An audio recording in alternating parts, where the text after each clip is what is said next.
I opened the door. They told me that now I have to go. They want to come and enter and pack my things. I was outside. And then they enter.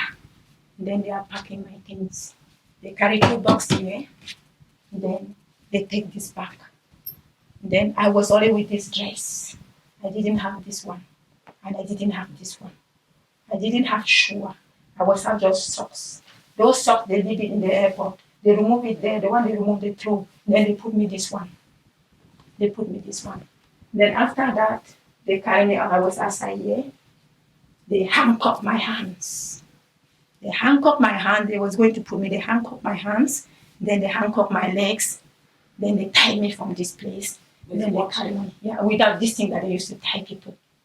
Everything was tied. My handprint was the chain, yeah? Chain, yeah, the chain. I was in chain. You understand? Chain.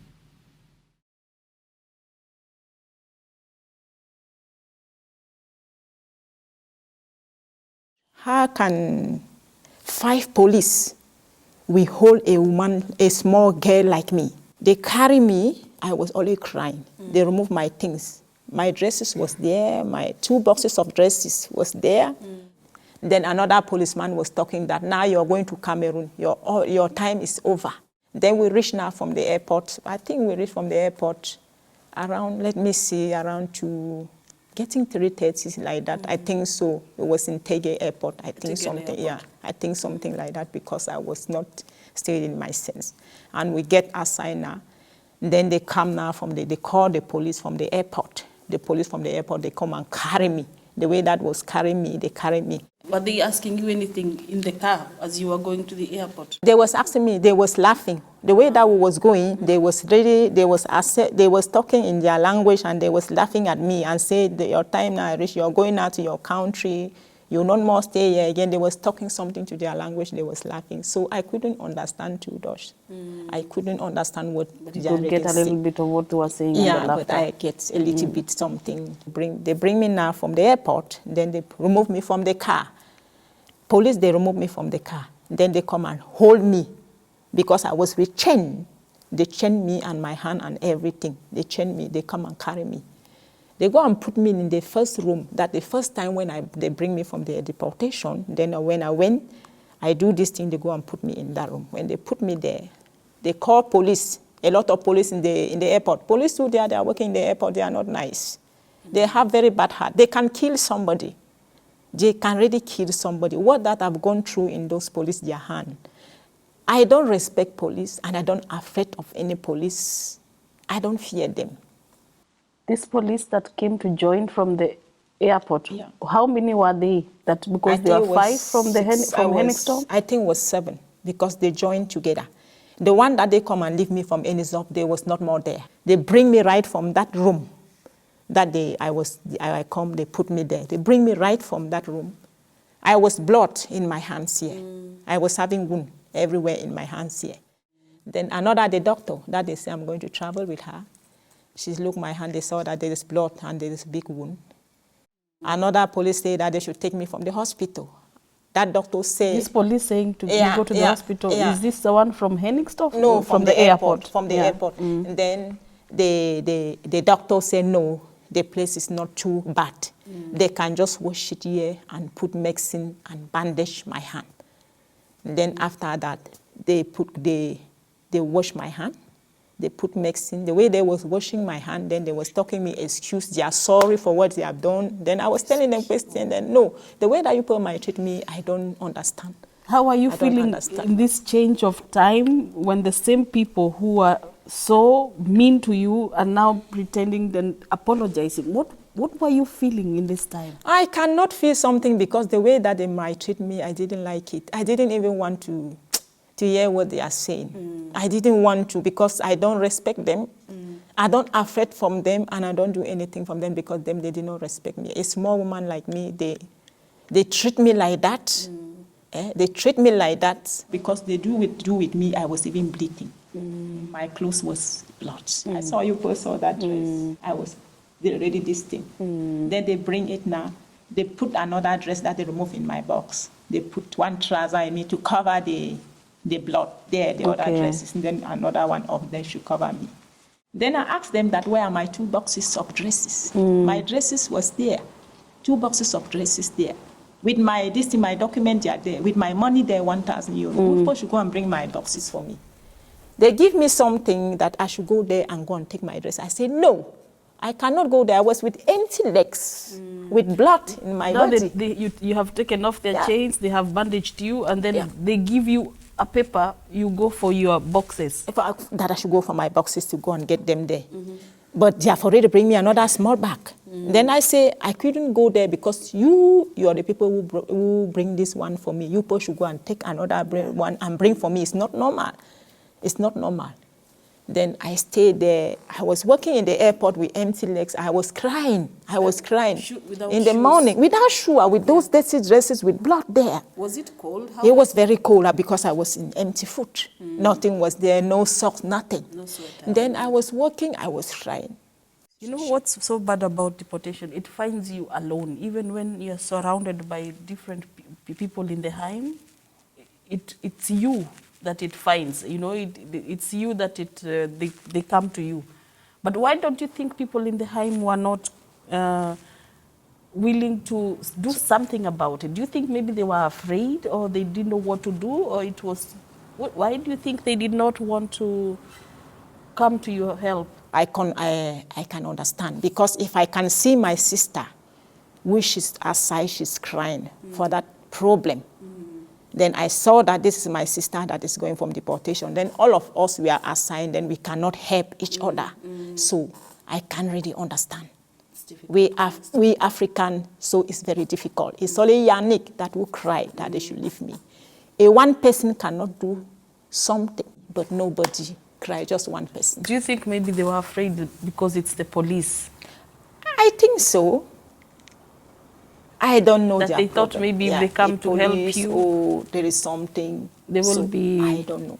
They will be arrested or something like this. I think so. I think that they will be arrested, or maybe they are going to send them some letter or all those things. So I don't know. I don't really know. It's a very unique situation to see a woman resisting this kind of force, especially from men. And it is not the first time that you resisted, it was the second time. But this thought that came into your head that you have to fight, because when we see the police, it's another kind of power. Yeah. This energy what triggered your mind? What made it you think very quickly that I have to resist? Because if they come to pick you in the night, then you're just away from the bed. Yeah. You don't put your pants. Yeah. You don't put this one. Your brazier. Yeah. And then they just come and pick you like that with empty. I didn't have slippers. I didn't have no socks. Yeah. I didn't have nothing. Yeah. Then they just come and pick you like that. They carry me somewhere. The time that they say they are carrying me from the airplane, that time I was resisting. I was wanted to fall down. I was trying that they should leave me alone. They should leave me alone. I was always resisting, but they cannot leave me. But I was really trying to fall down so that something can happen to me, so that my life to end there. But you preferred to kill yourself than to have the police take you to have to be deported to Europe, to Cameroon. If I'm in Europe now, I have a problem in my country. Then they want now to deport me again from Cameroon. How can I do? I have to kill myself. When I see police, I don't afraid them. I don't fear them. Even police and security, I don't afraid of them. But you don't want to see them? And I don't want to see them. I don't want to see them because they are not... They can kill somebody. They can really kill somebody.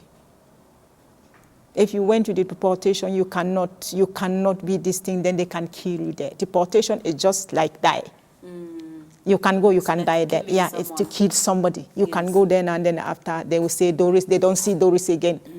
Then it's finished. And nobody will know about me. The way that they come and pick me at 3 o'clock in the night. In the morning. Yeah. The first deportation that they come and pick me, nobody saw me the way that I gone. Yeah. And I come back. Then before I started to tell people that this morning I was in deportation. People didn't even know about it. The first deportation on June.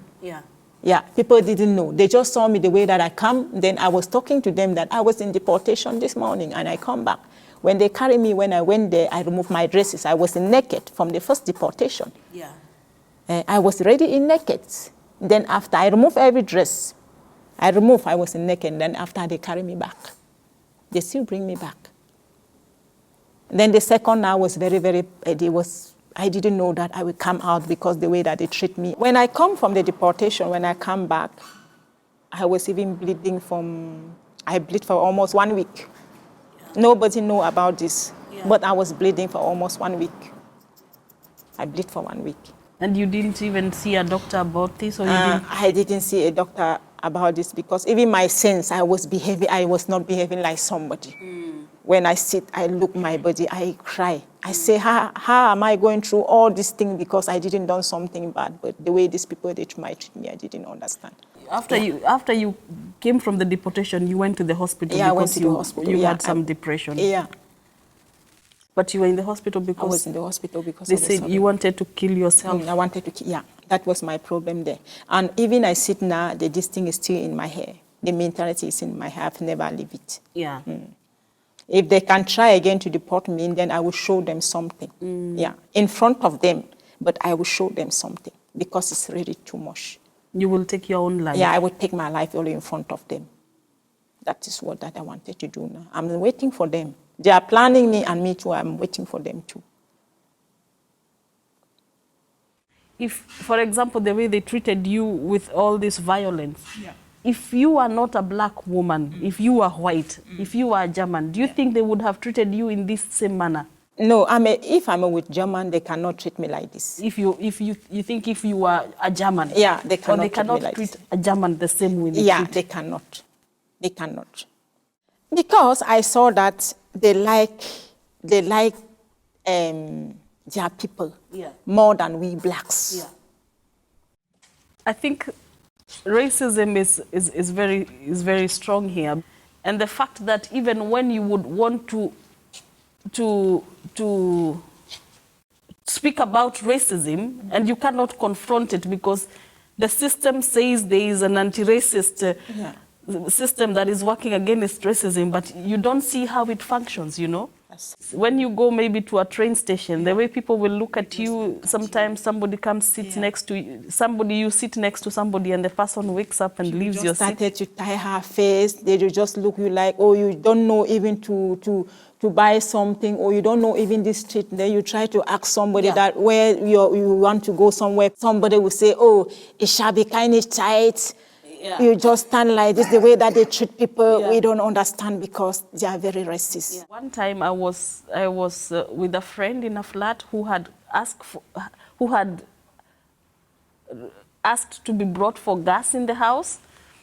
And when the person who was bringing the gas in the house, of course, the person who was asking for the gas was a German. And then when this gas was delivered to the house, he found a black woman.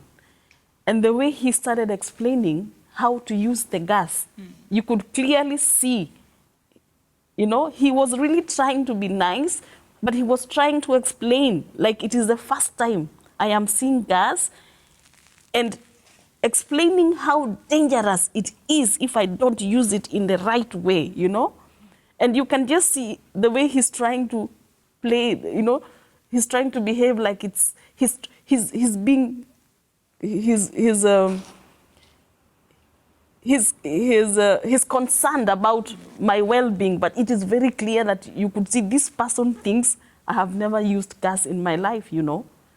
So of course he didn't expect he was going to deliver the gas to a black woman. When he came and saw me, then it was like, okay, I might leave this gas here and then she puts it on, something like this.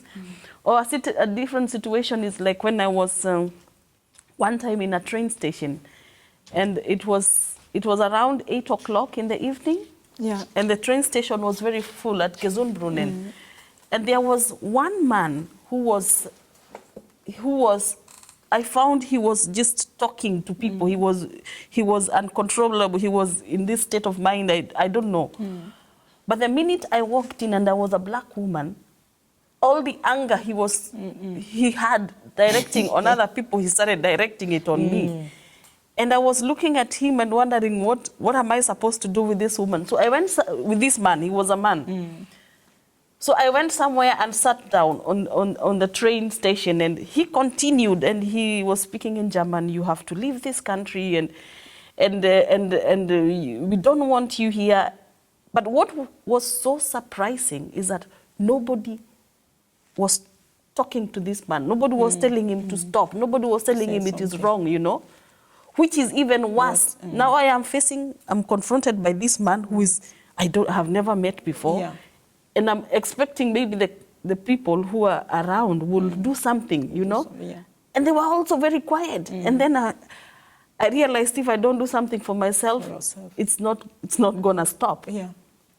So I faced this man and I told him, I am not going anywhere. And if you have a problem with me, do what you have to do. And he said, you have to speak in German. And I told him, I'm not going to speak in German because I am not a German. Yeah. But what was very interesting is that just the minute I started to defend myself from this man, one woman asked if we know each other. And it was very clear we didn't know each other. And I said, I don't know this man. And she told me, okay, I think you better relax, keep quiet, because something might happen. And I asked her, what might happen? I am not illegal here, you know. And why is it that just when I'm beginning to defend myself all this time, all these things are happening? Now you're telling me to keep quiet. I'm not going to keep quiet. But the kind of racism we face is we become victims twice. From the person confronting us with the racism and the people around, because the minute they don't say anything is another form of brutality. And then you cannot even report an incidence of racism because it's true. Even when we face racism from the police, you cannot say they are racist because now it begins another process of proving that the person is arrested. It becomes very tricky. Yeah, one day when I went to make my shopping, I just went to buy some soft that I like to drink them. When I buy that soft, and then when I come, I pay the money in the counter. When I pay the money in the counter, and then I started to go, then when I've been outside, I saw that something I forgot to buy. Then I still come inside from the shop. I come inside from the first because I forgot to buy milk. Milk, yes. When I come to buy milk, then when I buy that milk, I go and take milk, and then I went to pay. When I went to pay to the very woman that I bought that juice for her. The woman was opening her eye, and she asked me that, where are this thing? Where is this thing that you bought this juice, this soft? I told her that you just give me the ticket. But the ticket, I lost it aside. The receipt, I lost it aside. He started to tie her face and just started to talk in her. And then I wanted to see, she go and call the police. The way that she called the police, then her colleague come and see me the way that I stand with her. And then the colleague said that, no, I know this lady just bought this thing from you now. She just went aside. When she was going, I saw the way that she was going. The way that she talks to the woman, and then it's the time that when she speaks to this woman, before the woman just get now calm. She didn't get angry again for me. When she want to talk to me again, me too, I get angry, and then I say, I just take my things. I didn't even want to accept what she's saying. I just take my things and go away because me too, I was very angry. She was thinking that I stole something, but I didn't steal something. Yeah, I didn't steal. Something is just almost 5 minutes. Then somebody's making like, you're the one who give her stress, or you're the one that will carry her problem. I didn't understand myself with this German woman. The way that they treat us black, they cannot treat themselves like that. So the way that they treat us black, even in the Heim, where that we stay in the Heim, even the security people, even people that they are working from social office, the way that they look people, they just look people that they are nothing. To them, they just treat us like we are not human beings. That the blood that we have, it's not the same blood. There's some blood, but we are the same people. Yeah. We don't really understand. So women, they're supposed to really fight for all these things to get their rights. And Heim too is not a good place to stay. Heim is a place for problem too. But it's not only in the Heim, even Yeah, in the Heim. Even the Heim, the way that they treat me in the Heim, I don't give no respect to nobody there. Yeah, I don't give no respect to them there. Even security, I don't give respect to nobody. Even in social office, I don't even give my face there. I don't even go there. When I just go, I want to look my post. I look my post, I just go away. So I don't need anything from them because I don't even want to be seeing them. The way that they treat us black, it's not fair. It's not fair. It's not fair. Sometimes I even with all these fires that are these fires, the attacks they make every time on the Heims to burn the Heims, are not even spoken about. It's like even if those people there burn and die, it doesn't matter, you know. I think that what that they have in their country, we don't have it. And they look that they have this color that they have. They look more better more than us. The way they perceive themselves as superior people, the way they look at other people and start to think that the other people are lesser than them. For me, it only means it's them who have problems, because you cannot use other people as a benchmark to prove how important you are to yourself unless you have a problem with yourself. And I don't know, racism is something that is difficult to really describe. It's a very hard topic to continue talking about.